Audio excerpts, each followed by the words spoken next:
To change the battery across on the DL3 from an old one to a new one, you basically just need to get your grip. The back of the device here has got a lump or possibly a line in the middle, and you just apply a bit of pressure on that and it makes the edges bow out a bit. So you apply a bit of pressure and then you should be able to just get a fingernail under the edge of that seam and you just lift it up. And at that point you can just peel it away and it just pops off like that. Exposes the battery underneath, lift it out and just gently pull on the wires close to that socket there and it just unplugs like that.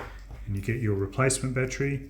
You make sure you've got those 3 holes there lined up with the 3 pins. So basically the 3 holes sit down low, you line those up and press it in, and you just need to get something like a pen just to gently push that plastic connector all the way in so it sits nice and snug in the socket there. Lay the battery down so that the wires are not sticking out around the edges. This one's just tucked up under the edge there. And then put the cover back on. Now when you put the cover on, you've got a couple of pins here that are sitting exposed, and you might be able to see, I'll just turn that light off.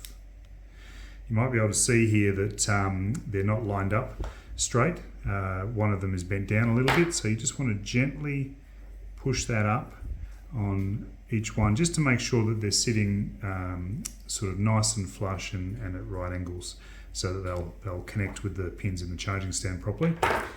And then you place the cover back on, and when you do that you leave a little bit of a gap, maybe a centimetre, half a centimetre gap there at the end, and then just push down on it and just feed those edges so they snap back into the edge of the dermatoscope case, and you've got a gap here at the end like that.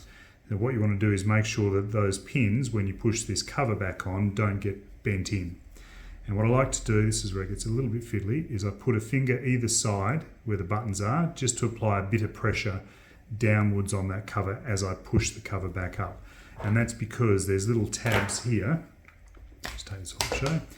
These little tabs here on the end of the, if you can see them there, these little tabs at the end of this cover need to slot up just inside under the head here so the buttons end up in the right position once you've got everything back together. So we just pop it on with a half centimetre or centimetre gap, feed the edges in just so everything snaps in around the edges there, and then a bit of pressure, gentle pressure with 2 fingers on the side there as we just push that up and you hear it pop into place.